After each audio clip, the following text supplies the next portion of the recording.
नमस्कार, मैं दिनेश चौधरी। आज हम state board 9th standard entire Hindi लोक भारती पाठ्यपुस्तक के अंतर्गत पहली इकाई में कविता क्रमांक 4 का अध्ययन करेंगे, जिसका शीर्षक है किताबें। और इस सुप्रसिद्ध कविता के रचनाकार हैं विश्वविख्यात गीतकार, शायर, फिल्मकार, लेखक गुलजार। आइए सबसे पहले पाठ्यपुस्तक पृष्ठ क्रमांक 12 पर कवि गुलजार जी का संक्षिप्त परिचय देखते हैं। जन्म कवि का सन 1936 में 18 अगस्त 1936 में दीना नामक स्थान पर हुआ।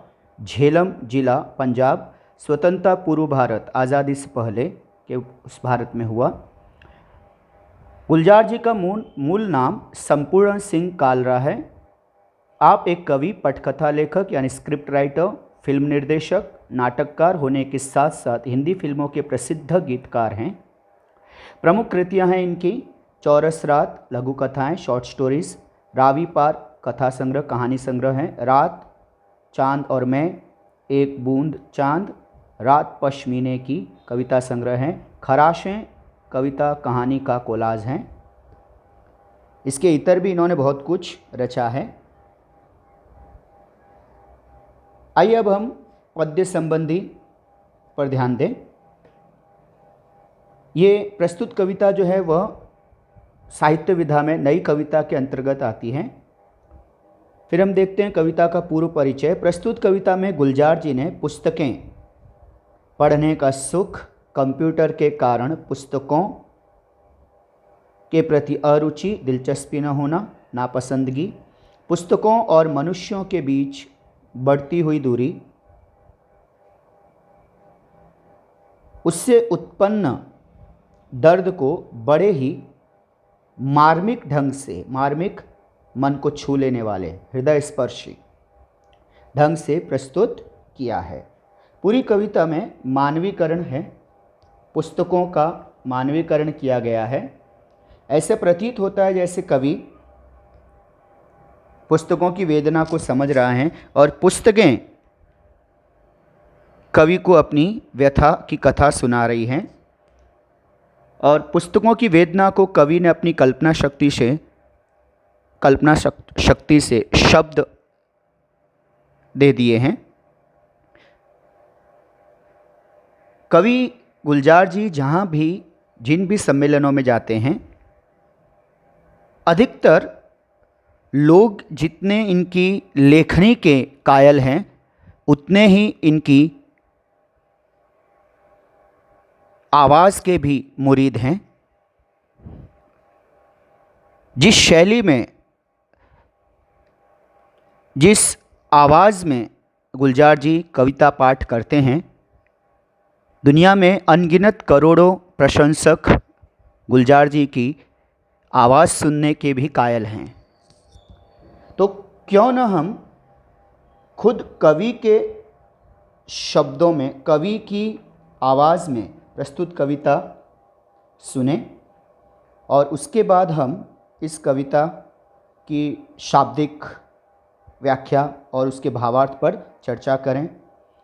तो बच्चों, आइए हम सबसे पहले कवि गुलजार जी की इस कविता को समझते हैं खुद कवि के शब्दों में। प्रस्तुत करता हूं कवि गुलजार जी को। देखिए, उनके द्वारा खुद इस कविता को किस तरह से, किस ठहराव के साथ बोला गया है। बच्चों, इसे आप सुनिएगा ज़रूर और इसी अंदाज में अगर आप वाचन करें, काव्य पाठ करेंगे तो आपकी काव्य शैली, आपकी काव्य पाठ की शैली बहुत ही उत्कृष्ट होगी, शानदार होगी। कविता पढ़ने का एक ढंग ये भी है, सुनिए।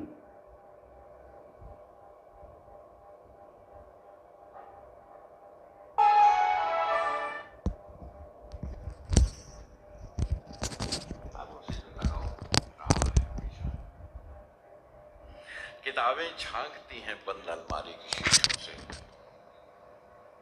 बड़ी हसरत से तकती हैं। किताबें झांकती हैं बंद अलमारी के शीशों से, बड़ी हसरत से तकती हैं। महीनों अब मुलाकातें नहीं होती।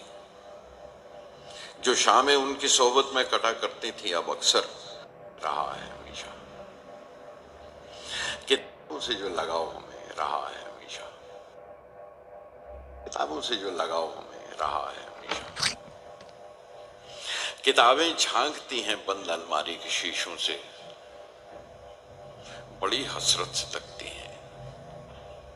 किताबें झांकती हैं बंद अलमारी के शीशों से, बड़ी हसरत से तकती हैं। महीनों अब मुलाकातें नहीं होती। जो शामें उनकी सोहबत में कटा करती थी अब अक्सर गुजर जाती हैं कंप्यूटर के पर्दों पर। बड़ी बेचैन रहती हैं किताबें, उन्हें अब नींद में चलने की आदत हो गई है। बड़ी बेचैन रहती हैं किताबें, उन्हें अब नींद में चलने की आदत हो गई है। जो कदरें वो सुनाती थीं कि जिनके सेल कभी मरते नहीं थे, जो रिश्ते वो सुनाती थीं वो सारे उधड़े उधड़े हैं। कोई सफा पलटता हूं तो एक सिसकी निकलती है, कोई सफा पलटता हूं तो एक सिसकी निकलती है। कई लफ्जों के मानी गिर पड़े हैं, बिना पत्तों के सूखे टुंड लगते हैं वो सब अल्फाज जिन पर अब कोई मानी नहीं उगते। ज़बां पर जायका आता था जो सफा पलटने का, ये ज़बां पर जायका आता था जो सफा पलटने का, अब उंगली क्लिक करने से बस एक झपकी गुजरती है।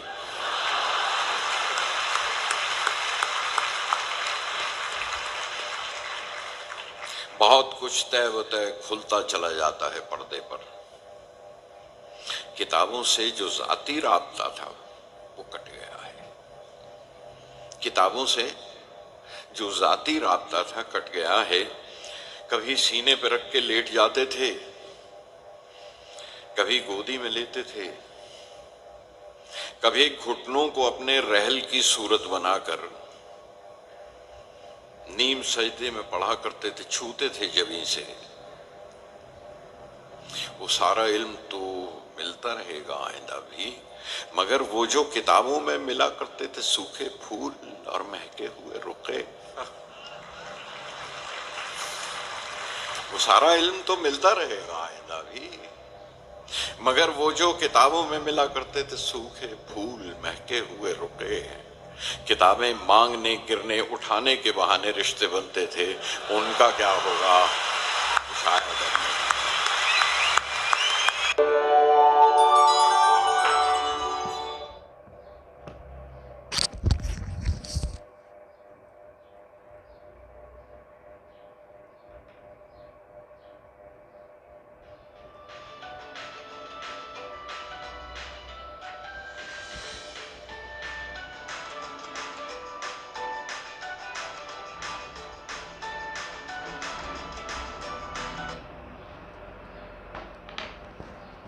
तो इस तरह से बच्चों हमने स्वयं कवि गुलजार जी को सुना।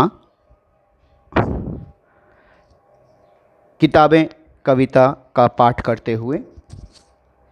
आइए अब हम परीक्षा की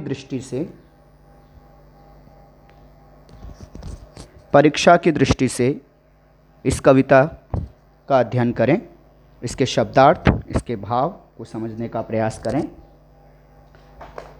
पाठ्यपुस्तक पृष्ठ क्रमांक 12।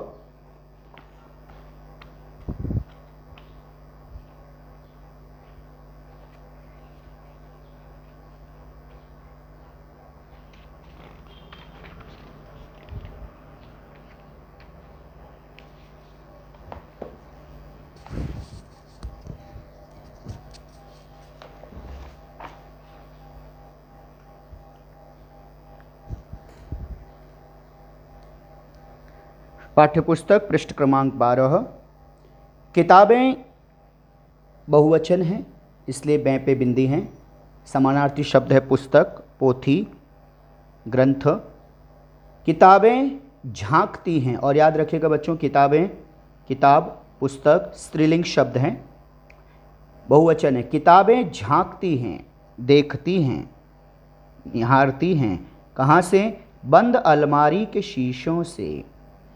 अलमारी जो कि बंद है, अलमारी में लगे शीशों से अंदर की तरफ किताबें रखी हुई हैं, और वे किताबें बंद अलमारी के शीशों से बाहर की तरफ देख रही हैं। आते जाते हुए लेखक को, कवि को निहार रही हैं, लोगों को देख रही हैं, बाहर के, अलमारी से बाहर के दृश्य देख रही हैं। बच्चों यहाँ पे किताब का मानवीकरण किया है, पर्सोनिफिकेशन, मानवीकरण। बड़ी हसरत से तकती हैं, हसरत बहुत ही अपेक्षाओं से, उम्मीद से, बहुत ही इच्छा है उसकी बाहर आने की। तकती हैं, देखती हैं।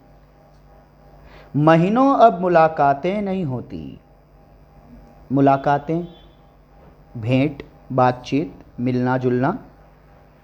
जो शामें, वे शामें जो उनकी सोहबत में, सोहबत संगत साथ में कटा करती थी, गुजर जाती थी, बीत जाती थी।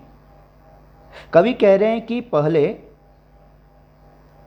अक्सर मेरी शामें, जब मैं नाकामयाब था, असफल हुआ करता था, अपनी पहचान बनाने की जद्दोजहद में था, तब हर दिन शाम को जब घर लौटता तो मेरी तन्हाई के साथ ही, मेरी असफलताओं का गम भुलाने के साथ ही मेरी किताबें हुआ करती थी। मेरी हर शाम मेरी इन किताबों के साथ गुजरती थी। किताबों की संगत में मेरी हर शाम बीता करती थी। ज्यों-ज्यों मैं कामयाब हुआ, किताबों से मेरा साथ कहीं छूटता सा चला गया। नतीजा ये हुआ कि पहले जहां मैं हर शाम किताबों के साथ बिताता था, अब महीनों उन किताबों से परिचय ही नहीं रहता, बातचीत ही नहीं होती, भेंट मुलाकात नहीं हो पाती। नतीजतन किताबों को तन्हाई सता रही है, अकेलापन परेशान कर रहा है। वे किताबें जिन्हें मेरी संगत की, जिन्हें, उन किताबों को भी मेरी संगत की आदत पड़ चुकी थी, एक ही जगह बंद अलमारी में रहने से उन्हें घुटन हो रही है। बहुत उम्मीदों से वे मुझे वहाँ से गुजरते हुए आते जाते देखती हैं। इस उम्मीद में निहारती हैं कि मैं कभी तो उनके साथ वक्त बिताऊंगा, मैं कुछ पल, कुछ लम्हे उन किताबों की संगत में गुजारूंगा। लेकिन सफलताओं ने, कामयाबी ने मुझे बड़ा मशरूफ़, बड़ा व्यस्त कर रखा है, और मैं किताबों के साथ अपना समय नहीं बिता पाता। तो समय तो बीतेगा ही, समय कभी ठहरेगा नहीं।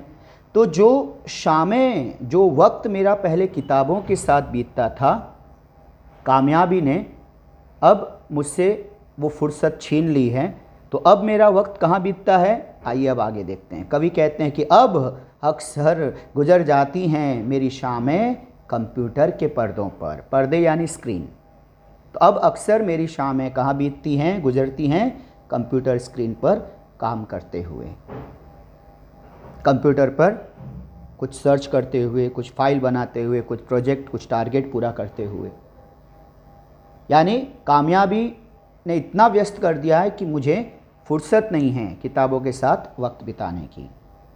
नतीजतन बड़ी बेचैन रहती हैं किताबें, उन्हें अब नींद में चलने की आदत हो गई है। अकेलेपन की घुटन किताबों को नींद में चलने के लिए, बीमार होने के लिए, नींद में चलना एक बीमारी है बच्चों। ऐसे लगता है कि किताबों को प्रत्यक्ष रूप से तो बाहर आने का कोई अवसर मिलने वाला नहीं है, तो उन्हें ख्वाब आ रहे हैं, उन्हें सपना आ रहा है कि वे बाहर आई हैं, नींद में चल रही हैं। जो कदरें, कदरें, कदर यानी सम्मान, मूल्य, वैल्यूज़, जो कदरें वो सुनाती थी। पहले जब हम किताबें पढ़ते थे तो उन किताबों की कथाओं में, कहानियों में, उनके पात्र, उनके चरित्रों में जो मूल्य, जीवन मूल्य, जो संस्कार होते थे, उसकी पूरे घर भर में, पूरे समाज में चर्चा हुआ करती थी। लोग उसका अनुसरण करने का प्रयास करते, उसे अपने जीवन में अंगीकार करने का प्रयास करते थे। जो कदरें वो किताबें सुनाती थी कि जिनके सेल कभी मरते नहीं थे। बच्चों, यहाँ पे सेल शब्द एक हैं, इसके अर्थ अनेक हैं। एक सेल होता है जो हम खिलौने या बैटरी की तरह इस्तेमाल करते खिलौने की, वो सेल जिससे ऊर्जा आती है। एक सेल जो हमारी कोशिकाएं होती हैं, सेल, साइंस में हम कहेंगे कि कोशिका सेल होती हैं। और एक सेल होता है बिक्री, जो पुस्तकों का सेल लगता है दुकानें पे, जो बिक्री के लिए सेल घोषित किया जाता है कि सेल लगा है। तो यहाँ पर ये कह रहे हैं कि वो सेल, वो कोशिकाएं आप मानिए, चाहे वो बैटरी सेल मानिए, चाहे वो बिक्री वाला सेल मानिए, किसी भी अर्थ में आप लीजिए इस सेल शब्द को, जो कदरें वो किताबें सुनाती थी, उन कदरों को सुनाने की ऊर्जा, वो सेल, वो ऊर्जा, वो उत्साह कभी मरते ही नहीं थे। वो सेल कभी, उनकी ऊर्जा नष्ट ही नहीं होती थी। जितनी बार भी उन किताबों को पढ़ा जाता था, उतनी बार उससे नए जीवन मूल्य, नई कदरें प्रकट होती थी, प्रस्तुत होती थी। वो कदरें अब नज़र आती नहीं घर में। नतीजतन ज्यों-ज्यों हम किताबों से दूर होते गए, समाज किताबों पढ़ने से दूर होता गया, स्वाभाविक है वो चरित्र, वो जीवन मूल्य से समाज उतना ही दूर होता गया। नतीजतन घर परिवार में वो संस्कार, वो जीवन मूल्य नष्ट प्राय हो गए। वो कदरें अब नज़र आती नहीं घर में, क्योंकि उन किताबों में सिर्फ कदरें ही नहीं, वे कुछ और भी बतलाती थीं। जो रिश्ते वो सुनाती थी, रिश्तों को निभाने की अहमियत, रिश्तों की कद्र, रिश्तों का महत्व, ये रिश्ते भला कैसे निभाए जाते हैं, त्याग कैसे किया जाता है, खुद त्याग करके सुखी कैसे हुआ जाता है, त्याग करने का सुख क्या होता है, रिश्ते निभाने में कैसी प्रसन्नता अनुभव होती है, ये सारे जो रिश्तों की दास्तान किताबें सुनाया करती थी। अब चूंकि लोग किताबों से दूर होते गए, नतीजतन अब वो सारे रिश्ते भी किताबें सुनाना बंद कर चुकी हैं, सुना ही नहीं पा रही हैं। तो जो रिश्ते किताबें सुनाया करती थी वह सारे उधड़े उधड़े हैं, उधड़े उधड़े हैं अर्थात फटे पुराने हो गए हैं, सिलाई टूट गई है, अस्त व्यस्त नष्ट प्राय हो गए हैं, बर्बाद हो चुके हैं। किताबों की हालत बहुत ही उधड़ गई है, उनकी सिलाई, उनकी बाइंडिंग नष्ट प्राय हो गई है। तो जो रिश्ते किताबें सुनाया करती थी, जो पात्रों की दास्तान, जो रिश्तों की कद्र किताबें बतलाती थी, आज वो रिश्ते प्रत्यक्ष हमारी आंखों के सामने फटी किताब की सी हालत में हैं। रिश्तों में वो टूटन, वो घुटन प्रत्यक्ष महसूस की जाती है, क्योंकि लोग किताबों से दूर हुए जा रहे हैं।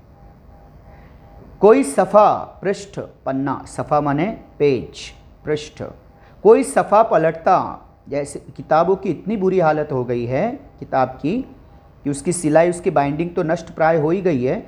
उस किताब का कोई सफ़ा, कोई पृष्ठ भी अगर पलटे तो इक यानी एक सिसकी, एक दर्द भरी पुकार, एक दर्द भरी धीरे धीरे रोने की आवाज़, एक सिसकी, एक वेदना निकलती है। ये सब बच्चों किताब के मानवीकरण किया है। तो कोई भी पन्ना जब पलटें तो उस किताब से ऐसे लगता है उसके पुर्जे पुर्जे से दर्द, वेदना प्रकट हो रही है, रोने की हल्की आवाज़ आ रही है। कई लफ्ज़ों के मानी गिर पड़े हैं। लफ्ज़ बहुवचन है, लफ्ज़ों, शब्दों, लफ्ज़ों माने शब्दों के मानी यानी अर्थ, तो कई शब्दों के अर्थ गिर गए हैं, वो पन्ने फट चुके हैं, नष्ट प्राय हो गए हैं। और जगह जगह से फटे सड़े गले उन पन्ने, किताबों की उधड़ी हुई अवस्था, ये देखकर ऐसे लगता है जैसे बिना पत्तों के सूखे टुंड लगते हैं। टुंड का मतलब होता है वो पेड़ जिसकी सारी टहनियाँ, सारे पत्ते झड़ गए हों, नष्ट हो गए हों तो बिना पत्ते और बिना टहनियों, बिना फूलों फलों के सूखा कंकाल मात्र, ठूंठ मात्र पेड़ जो होगा उसे टुंड कहते हैं। यानी यही अर्थ देखिए यहाँ पे दिया है, बिना पत्तों का, पत्तों के बिना सूख गया ऐसा पेड़, उसे टुंड कहा गया है।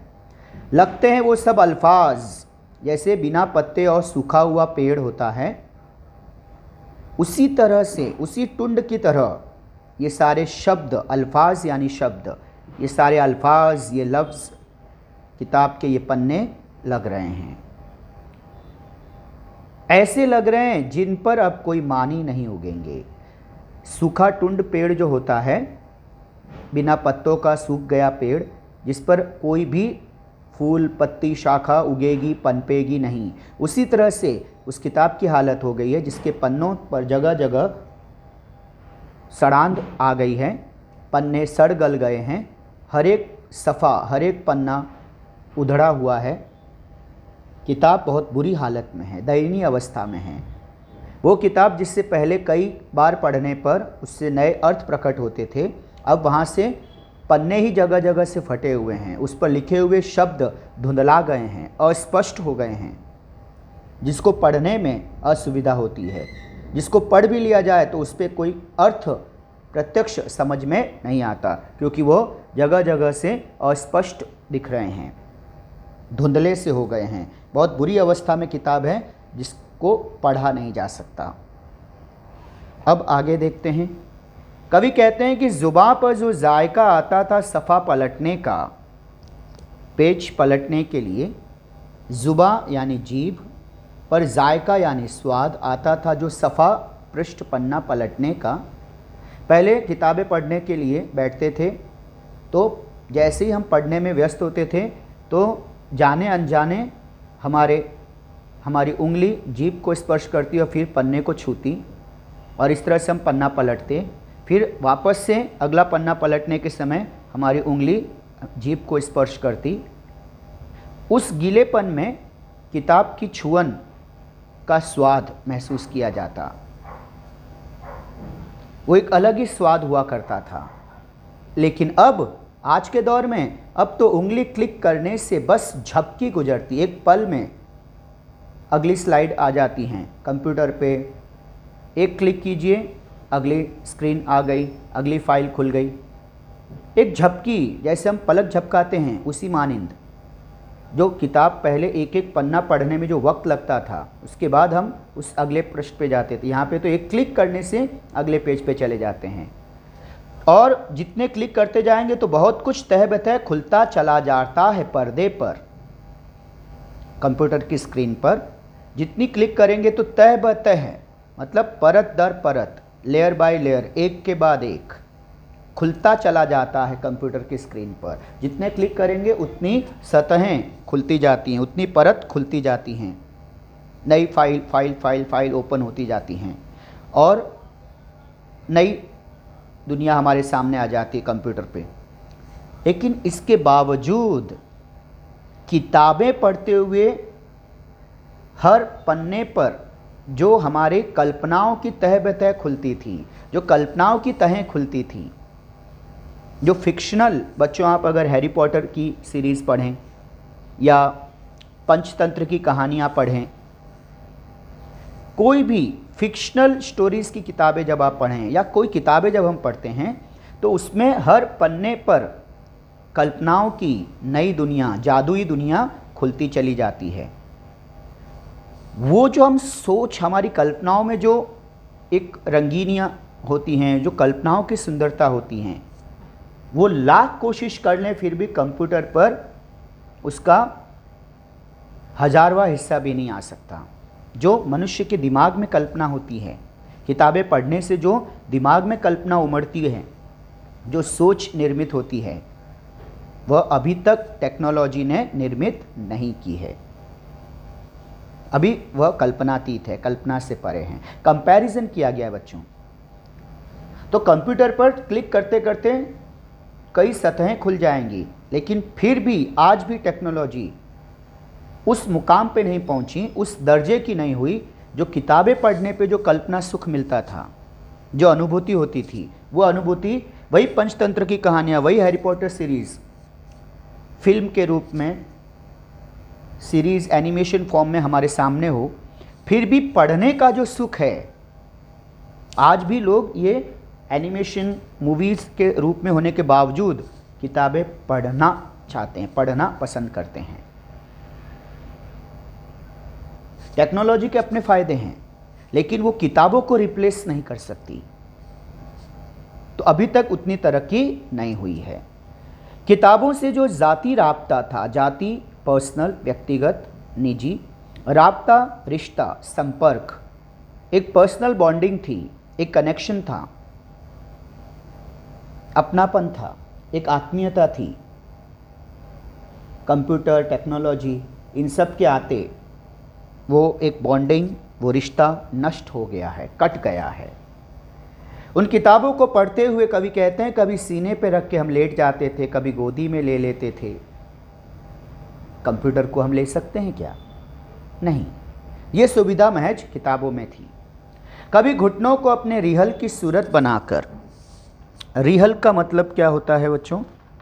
रिहल, ध्यान दीजिए, एक किताब रखने या पढ़ने के लिए लकड़ी का बना हुआ एक प्रकार का खुलने और बंद होने वाला साधन, जिस पर धार्मिक ग्रंथ, कुरान पाक, गुरु ग्रंथ साहिब, वेद, उपनिषद, रामचरितमानस, कोई भी धार्मिक ग्रंथ या कोई पुस्तक जब हम पढ़ रहे हैं तो उसको ज़मीन पर रखकर पढ़ने की बजाय या अपने पैरों पर रखने की बजाय हम कहाँ रखते हैं? रिहल पर रखते हैं। ठीक है, रिहल। तो कभी कभी ऐसी असुविधा होती, कभी कहते हैं कि हम बच्चे थे और पढ़ते हुए कई बार हम घुटनों को अपने रिहल की सूरत बना देते। हम पालती मार के बैठते, चौकड़ी मार कर बैठते, तो हमारे जो घुटने हैं, पैर के घुटने दोनों, वे रिहल की शक्ल धारण कर लेते और लकड़ी के रिहल की जगह हम अपने घुटनों पर, अपनी पालती पर बैठकर हम किताब को रख देते। तो दूर से देखने पर यह एहसास होता जैसे हमने कोई धर्म ग्रंथ का हम अध्ययन कर रहे हों। हमारे घुटने रिहल की आकार के हो गए हैं और हमने उस पर किताब रखी है और हम पढ़ रहे हैं, हम इबादत में हैं। नीम सजदे में पढ़ा करते थे। बच्चे, नीम सजदे का मतलब होता है हल्का अंधेरा। सुबह अजान जो होती हैं इस्लाम में, जो सुबह 5 बजे पहली नमाज अदा की जाती हैं, अजान पढ़ी जाती हैं, उस वक्त हल्का अंधेरा होता है। उस हल्के अंधेरे में नमाज पढ़ते हुए, नमाज अदा करने वाला, प्रार्थना में सम्मान में झुका हुआ व्यक्ति, वह प्रार्थना पढ़ते पढ़ते, वह नमाज पढ़ते पढ़ते बार बार प्रणाम की अवस्था में ज़मीन को छूते हैं, उनका सिर झुका हुआ रहता है। तो हल्का अंधेरा है, स्पष्ट दिखाई नहीं दे रहा है, ठीक है, और वह सजदे में हैं, ईश्वर की प्रार्थना में हैं, अल्लाह की इबादत में हैं, तो उसे कहते हैं नीम सजदे में। उसी तरह से किताबें पढ़ते हुए, जैसे ये नीम सजदे में कोई प्रार्थना में दिखता है तो लोग उसको देख के बड़े सम्मान भाव से देखते हैं कि भाई क्या बात है, ये बहुत अच्छा दृश्य हमने देखा कि कोई इबादत में, कोई सजदे में, कोई प्रार्थना में मग्न है। तो उस वक्त आसपास की जो एनर्जी होती है बहुत ही पॉजिटिव होती है, बहुत ही सुखद मनमोहक दृश्य होता है वह, कि हम किसी को प्रार्थना में मग्न देखें, सकारात्मक ऊर्जा होती है। उसी तरह से कवि कहते हैं कि किताबें पढ़ते हुए, यानी हम जब पालती मारकर ज़मीन पर बैठे हैं तो हमारे दोनों घुटने रिहल की आकार में हो गए और हम किताबें पढ़ रहे हैं, तो स्वाभाविक है हमारा सर झुका हुआ है, घुटने हमारे रिहल की आकार के हो गए हैं, किताब उस पर रखी है और हम उसको पढ़े जा रहे हैं। हल्का अंधेरा हो गया है, फिर भी हम उसमें देख देख कर पढ़ रहे हैं। हमने रोशनी नहीं की है, लाइट नहीं लगाई है, लाइट ऑन नहीं की है, तो दूर से देखने पर यह एहसास होता है जैसे कोई नीम सजदे में, इबादत में, प्रार्थना में झुका हुआ है।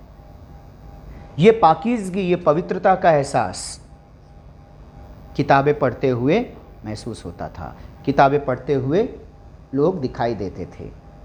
तब ये पवित्रता, ये पावन दृश्य दिखाई देता था, जो टेक्नोलॉजी की वजह से संभव नहीं है। छूते थे ज़बी से फोरहेड, माथा। किताबें पढ़ते हुए कई बार हम उसे सम्मान देते हुए अदब से अपने सर माथे पर छू लेते थे। वो सारा इल्म, ज्ञान, शिक्षा तो मिलता रहेगा आइंदा भी, भविष्य में भी। आइंदा मतलब भविष्य में भी। मगर वो जो किताबों में मिला करते थे, वो सारा ज्ञान तो किताबों में भविष्य में भी मिलेगा, लेकिन कुछ खास बातें हुआ करती थी, विशेष बातें। वो कहाँ से ढूंढोगे? वो जो किताबों में मिला करते थे सूखे फूल। कई बार किताबें पढ़ते हुए कुछ फूल, कुछ पत्तियाँ किताबों के मध्य रख दी जाती थी किसी विशेष याद की तौर पर, और अक्सर वो स्मरण ही नहीं रहता। वो फूल, वो पत्तियाँ वहीं किताबों के बीच में रह गई। नतीजतन वक्त बीतने के साथ, अरसा बीतने के साथ उस लम्हे की याद ताज़ा करते हुए वो फूल सूखी हुई अवस्था में वहाँ पर किताबों के मध्य पाया जाता। कई वर्षों बाद जब हम किताबें खोलते तो उसमें वो सूखे हुए फूल देखते और तुरंत हमें वो फूल हमने किस प्रसंग में रखा था, किस घटना, किस संदर्भ में रखा था, वो सारी यादें तरोताज़ा हो जाती हैं। तो हमारी भूली बिसरी यादों की विरासत के तौर पर ये सूखे हुए फूल किताबों में पाए जाते थे, जो टेक्नोलॉजी की वजह से संभव नहीं है। और वो महके हुए रुक्के यानी खत, वो चिट्ठियाँ, वो पत्र, जिनसे अपनों की खट्टी मीठी यादों की खुशबू आती थी, वो महक आती थी, वो भावनाओं का स्पंदन, वो धड़कन जो महसूस की जाती थी उसमें, उन चिट्ठियों को पढ़ते हुए, वो जो अपनापन कि जिसको पढ़कर आंखें बार बार नम हो जाती, होठों पे सहज मुस्कुराहट आ जाती, चेहरे पे कभी शर्म, कभी लाली, कभी अपनापन, कभी हृदय विदारक दुख, ये अनगिनत भाव प्रकट होते उन चिट्ठियों से। वो सारे खत किताबों के बीच रखे जाते, अनजाने में वो भविष्य की एक निधि, एक संपत्ति बन जाते। तो कई वर्षों बाद जब ये किताबों में सूखे हुए फूल और महके हुए रुक्के पाए जाते, ये खत पाए जाते, तो ऐसे प्रतीत होता जैसे कोई बहुत अनमोल बेशकीमत खजाना हाथ लग गया है। टेक्नोलॉजी से ये संभव नहीं है। किताबें गिरने उठाने के बहाने रिश्ते बनते थे। आजकल हाथ में गैजेट्स होते हैं, पहले किताबें हुआ करती थी। कई बार आते जाते गफलत में, अनजाने में, जाने अनजाने टकरा जाते लोग, और टकराने पर स्वाभाविक है किताबें गिरती, और उन गिरी हुई किताबों को उठाने के बहाने क्षमा याचना के साथ परिचय शुरू होता, पहचान बनती, और कई बार लोग आजीवन मित्र बन जाते। वो रिश्ते किताबें गिरने से जो शुरू होते, मरते दम तक बने रहते। तो रिश्तों के बनने की वजह बनती थी किताबों का गिरना। अब उनका क्या होगा? टेक्नोलॉजी ने तो मनुष्य को बेहद तन्हा कर दिया। आज हम टकराएं, किसी के हाथ से गैजेट्स गिर जाएं, हमारी वजह से संभव है कि हमारा उससे रिश्ता बनेगा? नेक्स्ट टू इम्पॉसिबल, असंभव। तो जितने रिश्ते बनते उतना ही इंसान इस धरती पर खुश रहता, अपनापन सा महसूस करता। लेकिन अब भीड़ में भी तन्हा है इंसान। टेक्नोलॉजी ने उसे अपनों से भी दूर कर रखा है। घर परिवार में हम अकेले हैं, अपनों के बीच में रहकर हम अकेले हैं।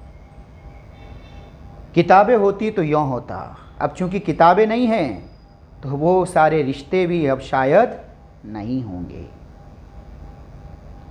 तो बच्चों, ये थी किताबें कविता की शाब्दिक और भावार्थ के रूप में व्याख्या। एक महत्वपूर्ण प्रश्न आता है बच्चों, पृष्ठ क्रमांक 14 पर, बाद में हम इसके प्रश्न उत्तर के लिए मैं अगला भाग एक वीडियो बनाऊंगा।